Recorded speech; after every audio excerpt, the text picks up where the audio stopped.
Good morning student. मैं भगवती शिक्षक प्रशिक्षण महाविद्यालय गंगापुर सिटी के ऑनलाइन चैनल में आपका हार्दिक स्वागत करता हूं। आज हम ये मुगल वंश के शासक अकबर के बारे में जानकारी प्राप्त करेंगे।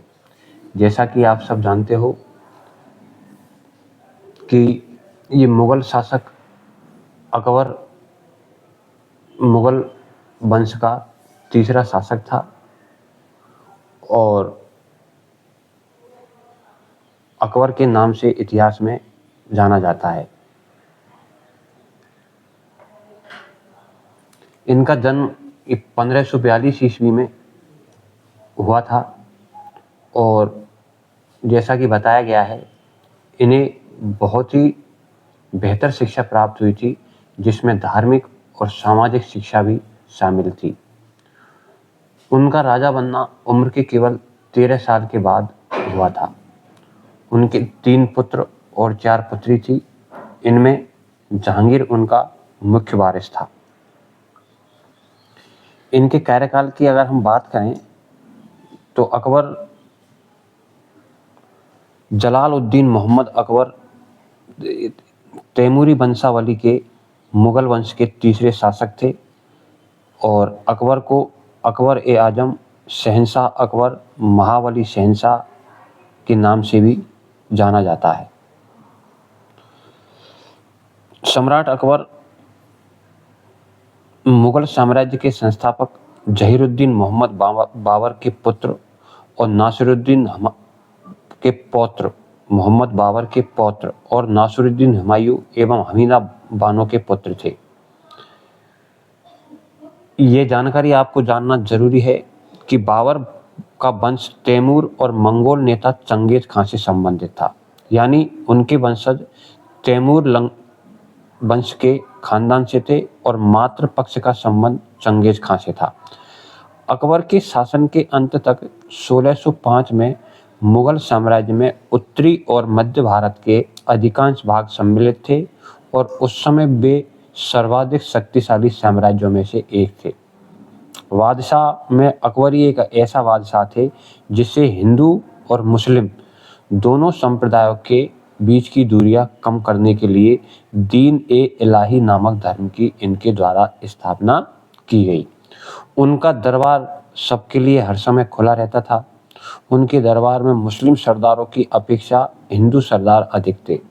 अकबर ने उस समय क्या होता था, ये मुगल साम्राज्य में, कि हिंदुओं से जजिया कर लिया जाता था, लेकिन अकबर ने जजिया कर ही समाप्त नहीं किया, बल्कि ऐसे अनेक कार्य किए जिनके कारण हिंदू और मुस्लिम दोनों उनके प्रशंसक बने।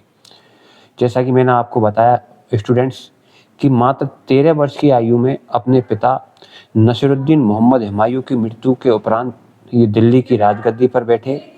अपने शासनकाल में उसने शक्तिशाली पश्तून वंशज शेरशाह सूरी के आक्रमण को बिल्कुल बंद करवा दिया था। साथ ही पानीपत के युद्ध में नवघोषित हिंदू राजा हेमू को पराजित किया।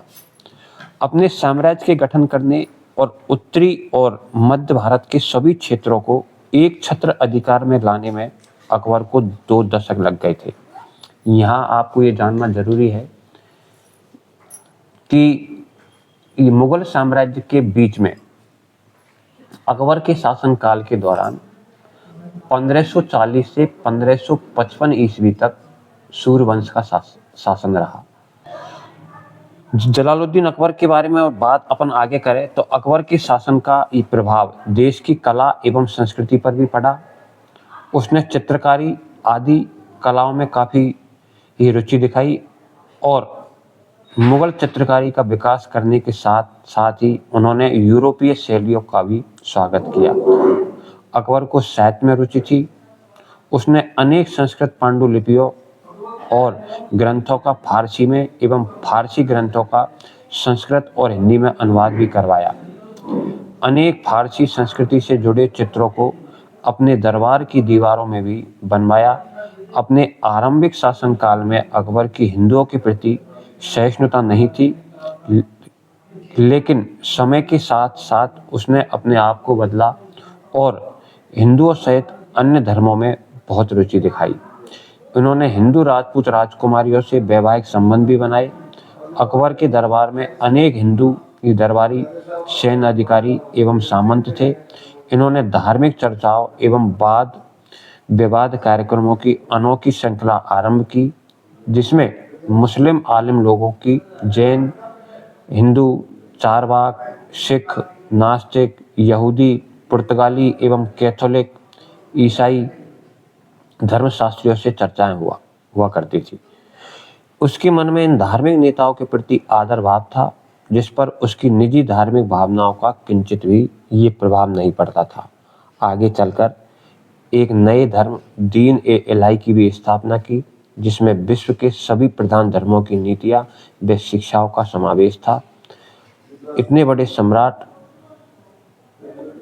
होने के बाद भी स्टूडेंट्स इन्होंने अपने राज्य के विस्तार में किसी प्रकार की कमी नहीं छोड़ी थी। इससे पहले आप लोगों को ये जानना जरूरी है कि अकबर का जन्म अमरकोट के शासक राजा बीरपाल के यहाँ हुआ था, क्योंकि 1540 से और 1555 ईस्वी के बीच अकबर के पिता हुमायूं शेरशाह सूरी से युद्ध हारने के कारण हार रहे थे और इसी बीच अकबर का जन्म हुआ। जन्म के बाद से ही अकबर के अंदर कई गुण विद्यमान थे।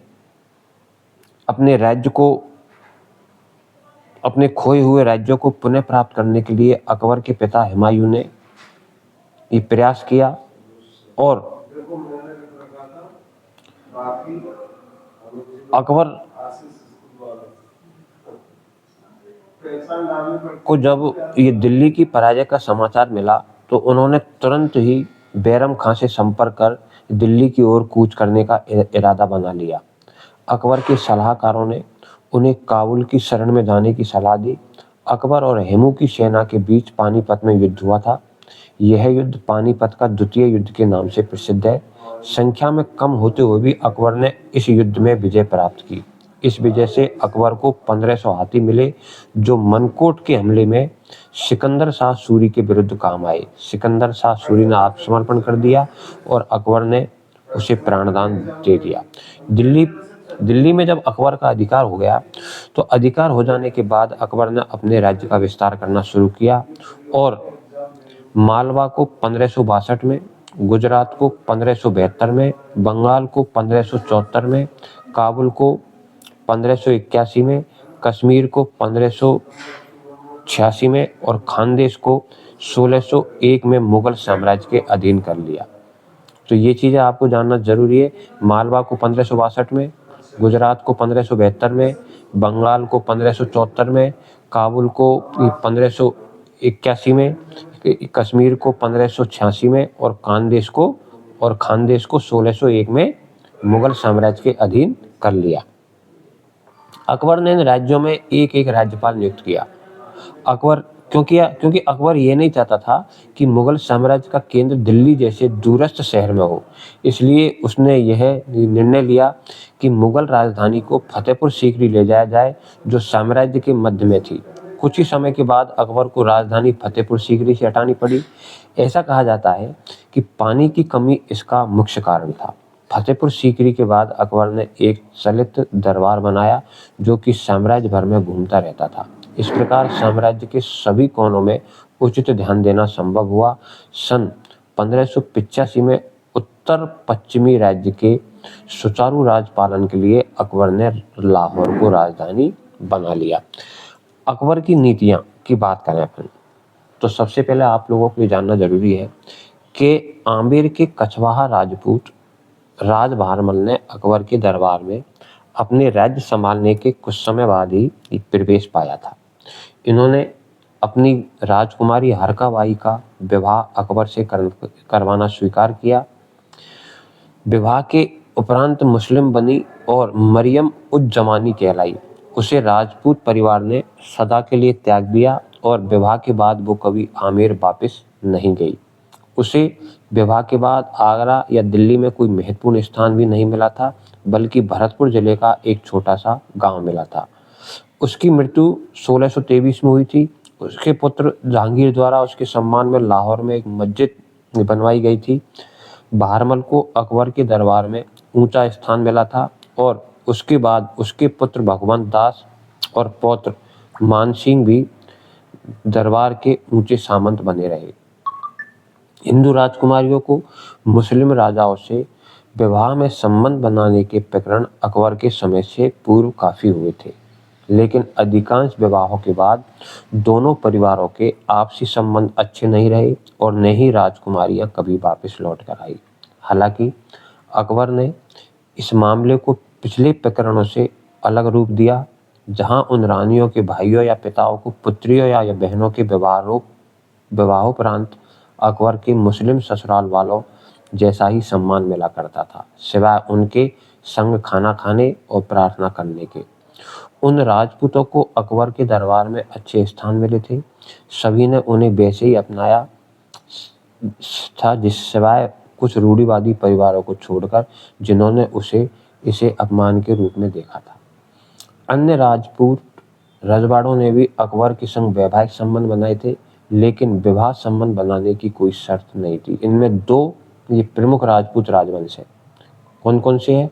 मेवाड़ के सिसोदिया और रणथंभौर के हाड़ा वंश। इन संबंधों में से सदा ही हटते रहे। अकबर के एक प्रसिद्ध दरबारी हुए राजा मानसिंह।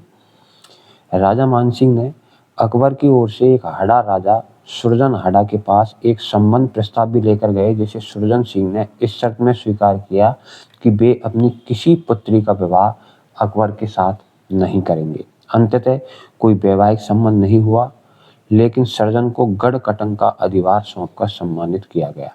अन्य कई राजपूत सामंतों को भी अपने राजाओं का पुत्रियों को मुगलों को विवाह के नाम पर देना अच्छा नहीं लगता था। अकबर ने ये ज्ञान होने पर शाही फौजों को आक्रमण के लिए भेजा। इसके अलावा आपको पता है अकबर के शासनकाल में कई महत्वपूर्ण युद्ध हुए, जैसे पानीपत का युद्ध है, इसमें ये विजय रहा। इन्होंने अपने साम्राज्य को स्थिर और मजबूत बनाने के लिए अनेक संघर्षों का सामना किया। युद्ध नीति की बात करें तो उनकी युद्ध नीतियों में उनके सैन्य की समर्थ और रणनीति का महत्वपूर्ण योगदान था, और इन्हीं संघर्षों का परिणाम था कि उनके संघर्षों से उनके साम्राज्य की वृद्धि और विस्तार हुआ। इन्होंने शांति को स्थायी बनाने के लिए युद्ध की जगह शांति को प्रोत्साहन दिया। धर्म और सांप्रदायिकता की अगर हम बात करें तो अकबर ने धर्म और संप्रदायों के बीच समझौता को प्रोत्साहित किया और उन्हें बहुमति बनाए रखने का प्रयास किया। उनकी नीतियों में न्याय और इंसाफ के प्रति समर्पण था और वह समाज के विकास के लिए अधिक महत्वपूर्ण मानते थे। सामर्थ्य की वृद्धि के लिए उन्होंने अपने साम्राज्य के सामर्थ्य को बढ़ाने के लिए अनेक सुधार किए और विज्ञान और तकनीकी के क्षेत्र में प्रोत्साहन दिया। उन्होंने शासन की व्यवस्था में कई सुधार किए और सरकार को अधिक महत्वपूर्ण बनाने का प्रयास किए। उनकी नीतियों में समाज की सेवा को प्राथमिकता दी गई और उन्होंने गरीबों और असहायों की मदद के लिए कई योजनाएं बनाई। अब हम इनके साम्राज्य की बात करते हैं। तो अकबर के साम्राज्य की बात करें तो उनके साम्राज्य का विस्तार बहुत बड़ा था और उन्होंने धर्म, व्यापार, संस्कृति में विशाल विकास किया। साहित्य और कला के क्षेत्र में, संस्कृति के क्षेत्र में अकबर उत्साही रहे। उन्होंने अपने साम्राज्य के आर्थिक विकास के लिए कई नीतियां और योजनाएं बनाई। उनका साम्राज्य एक अच्छी और संगठित शासन प्रणाली के साथ चला था, जिससे उन्हें लंबे समय तक सत्ता में बनाए रखा। विभिन्न वर्गों की समानता का मानवाधिकार उनके द्वारा किया गया और ऐसा बताते कि 27 अक्टूबर 1605 ईस्वी को अकबर की मृत्यु हो गई। इसके अलावा महत्वपूर्ण बात है कि अकबर ने सर्व समाज को साथ लेकर, विभिन्न धर्मों के लोगों को साथ लेकर ऐसे कई कार्य करवाए जिनके कारण अकबर को महान कहा जाता है। आप सब जानते हो, महान अशोक महान और अकबर महान, ये 2 शासक ऐसे रहे जिनके नाम के आगे महान लगाया जाता है। महान क्यों लगाया जाता है? इसका मुख्य कारण ये बताया गया है कि अकबर ने सभी को साथ लेकर चलने की नीति अपनाई, इस कारण अकबर महान कहलाए। तो बच्चों, उम्मीद है कि आपको ये चैनल अच्छा लगा होगा। किसी अन्य वीडियो के साथ आगे मिलते हैं। Thank you.